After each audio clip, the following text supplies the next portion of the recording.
Like करें, subscribe करें, साथ ही बेल आइकन को दबाएं।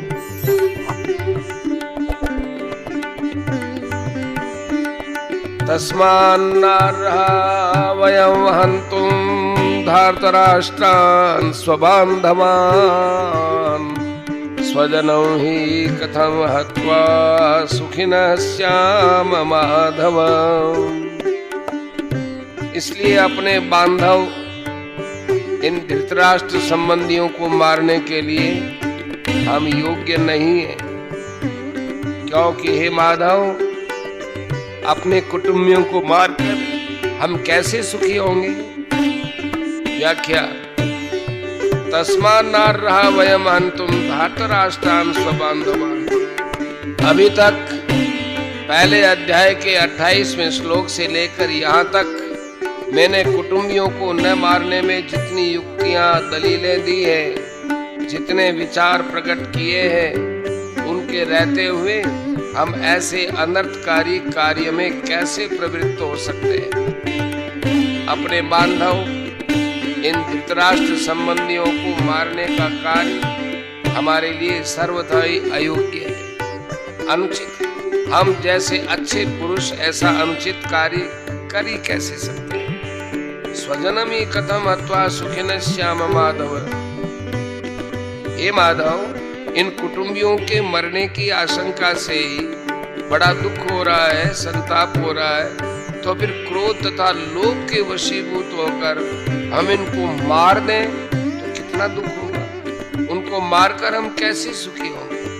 यहाँ ये हमारे घनिष्ठ संबंधी हैं, इस ममता जनित मोह के कारण अपने क्षत्रियोचित कर्तव्य की तरफ अर्जुन की दृष्टि नहीं जा रही है। कारण कि जहाँ मोह होता है वहाँ मनुष्य का विवेक दब जाता है। विवेक दबने से मोह की प्रबलता हो जाती है। मोह के प्रबल होने से अपने कर्तव्य का स्पष्ट भान नहीं होता। यद्यप्येते न पश्यन्ते लोभोपहत चेतसः कुलक्षय कृतं दोषं मित्रद्रोहे च पातकम् कथं न ज्ञेयमस्माभिः पापादस्मान् निवर्तितुं कुलक्षय कृतं दोषं प्रपश्यद्भिर्जनार्दन। यद्यपि लोभ के कारण जिनका विवेक विचार लुप्त हो गया है, ऐसे ये दुर्योधन आदि कुल का नाश करने से होने वाले दोष को और मित्रों के साथ द्वेष करने से होने वाले पाप को नहीं देखते, तो भी हे जनार्दन, कुल का नाश करने से होने वाले दोष को ठीक ठीक जानने वाले हम लोग इस पाप से निवृत्त होने का विचार क्यों न करें। व्याख्या। यद्यपेते न पश्यन्ति लोभोपहत चेतसः कुलक्षय कृतं दोषं मित्रद्रोहे च पातकम्। इतना मिल गया, इतना और मिल जाए, फिर ऐसा मिलता ही रहे। ऐसे धन, जमीन, मकान, आदर, प्रशंसा, पद, अधिकार आदि की तरफ बढ़ती हुई वृत्ति का नाम लोभ है। इस लोभ वृत्ति के कारण इन दुर्योधनादि की विवेक शक्ति लुप्त हो गई है, जिससे वे यह विचार नहीं कर पा रहे हैं कि जिस राज्य के लिए हम इतना बड़ा पाप करने जा रहे हैं, कुटुंबियों का नाश करने जा रहे हैं, वह राज्य हमारे साथ कितने दिन रहेगा और हम उसके साथ कितने दिन रहेंगे। हमारे रहते हुए ये राज्य चला जाएगा तो हमारी क्या दशा होगी, और राज्य के रहते हुए हमारे शरीर चले जाएंगे तो क्या दशा होगी। क्योंकि मनुष्य संयोग का जितना सुख लेता है, उसके वियोग का उतना दुख उसे भोगना ही पड़ता है। संयोग में जितना सुख नहीं होता, उतना वियोग में दुख होता है। तात्पर्य है कि अंतःकरण में लोभ छा जाने के कारण इनको राज्य ही राज्य दिख रहा है। कुल का नाश करने से कितना भयंकर पाप होगा वह उनको दिख ही नहीं रहा है। जहाँ लड़ाई होती है वहाँ समय, संपत्ति, शक्ति का नाश होता है, तरह तरह की चिंताएं और आपत्तियां आ जाती हैं। दो मित्रों में भी आपस में खटपट मच जाती है तो मन में मलिनता आ जाती है, कई तरह का मतभेद हो जाता है। मतभेद होने से बैर भाव होता है। जैसे द्रुपद और द्रोण दोनों बचपन के मित्र थे, परंतु राज्य मिलने से द्रुपद ने एक दिन द्रोण का अपमान करके उस मित्रता को ठुकरा दिया। इससे राजा द्रुपद और द्रोणाचार्य के बीच बैर भाव हो गया।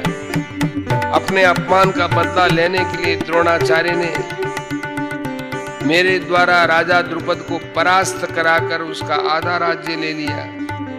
इस पर द्रुपद ने द्रोणाचार्य का नाश करने के लिए एक यज्ञ कराया, जिससे धृष्टद्युम्न और द्रौपदी पैदा हुए।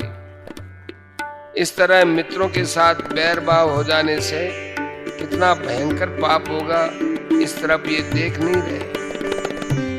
विशेष बात, अभी हमारे पास जिन वस्तुओं का अभाव है, उन वस्तुओं के बिना भी हमारा काम तो चल ही रहा है, हम अच्छी तरह से जी रहे हैं। परंतु जब वे वस्तुएं हमें मिलने के बाद फिर बिछुड़ जाती है, तब उनके अभाव का बड़ा दुख होता है। तात्पर्य है कि पहले वस्तुओं का जो निरंतर अभाव था वह इतना दुखदायी नहीं था जितना वस्तुओं का संयोग होकर फिर उनसे वियोग होना दुखदायी है। ऐसा होने पर भी मनुष्य अपने पास जिन वस्तुओं का अभाव मानता है, उन वस्तुओं को वह लोभ के कारण पाने की चेष्टा करता है। विचार किया जाए तो जिन वस्तुओं का अभी अभाव है, बीच में प्रारब्धानुसार उनकी प्राप्ति होने पर भी अंत में उसका अभाव ही रहेगा। अतः हमारी तो यही अवस्था रही जो कि मिलने से पहले थी। बीच में लोभ के कारण उन वस्तुओं को पाने के लिए केवल परिश्रम ही परिश्रम पल्ले पड़ा, दुख ही दुख भोगना पड़ा। बीच में वस्तुओं के संयोग से जो थोड़ा सा सुख हुआ था, वह तो केवल लोभ के कारण ही था। अगर भीतर लोभ रूपी दोष न हो तो वस्तुओं के संयोग से सुख हो ही नहीं सकता। ऐसे ही मोह रूपी दोष न हो तो कुटुंबियों से सुख हो ही नहीं सकता। लालच रूपी दोष न हो तो संग्रह का सुख हो ही नहीं सकता। तात्पर्य यह है कि संसार का सुख किसी न किसी दोष से ही होता है। कोई भी दोष न होने पर संसार से सुख हो ही नहीं सकता। परंतु लोभ के कारण मनुष्य ऐसा विचार कर ही नहीं सकता। यह लोभ उसके विवेक विचार को लुप्त कर देता है। कथम ज्ञेयमस्माभिः पापादस्मान् निवर्तितुं कुलक्षय कृतं दोषं प्रपश्यद्भिर्जनार्दन। अब अर्जुन अपनी बात कहते हैं कि यद्यपि दुर्योधन आदि अपने कुलक्षय से होने वाले दोष को और मित्रद्रोह से होने वाले पाप को नहीं देखते, तो भी हम लोगों को कुलक्षय से होने वाली अनर्थ परंपरा को देखना ही चाहिए, जिसका वर्णन अर्जुन आगे 40वें श्लोक से 44वें श्लोक तक करेंगे। क्योंकि हम कुलक्षय से होने वाले दोषों को भी अच्छी तरह से जानते हैं और मित्रों के साथ द्रोह, वैर, द्वेष से होने वाले पापों को भी अच्छी तरह से जानते हैं। अगर वे मित्र हमें दुख दे तो वह दुख हमारे लिए अनिष्ट कारक नहीं है, कारण कि दुख से तो हमारे पूर्व पापों का ही नाश होगा, हमारी बुद्धि शुद्ध हो जाएगी। परंतु हमारे मन में अगर द्रोह, वैर भाव होगा तो वो मरने के बाद भी हमारे साथ रहेगा और जन्म जन्मांतर तक हमें पाप करने में प्रेरित करता रहेगा, जिससे हमारा पतन ही पतन होगा।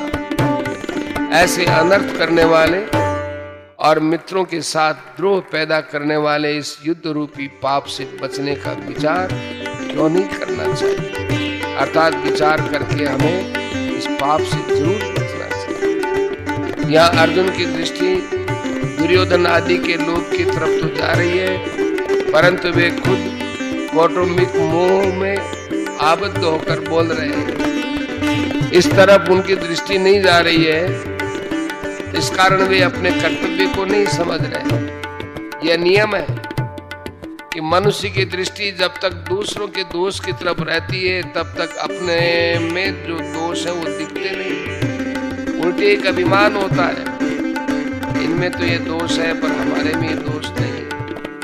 ऐसी अवस्था में वह यह सीधे ही नहीं सोच सकता कि अगर इनमें दोष है तो हमारे में भी कोई दूसरा दोष हो सकता है। दूसरा दोष यदि न भी हो तो भी दूसरे का दोष देखना यह भी तो एक दोष ही है। दूसरे का दोष देखना और अपने में अच्छाई का अभिमान करना, ये दोनों दोष साथ में रहते हैं। अर्जुन को भी दुर्योधन आदि में दोष दिख रहे हैं और अपने में अच्छाई का अभिमान हो रहा है। अच्छाई के अभिमान की छाया में मात्र दोष रहते हैं, इसलिए उनको अपने में मोह रूपी दोष नहीं दिख रहा है।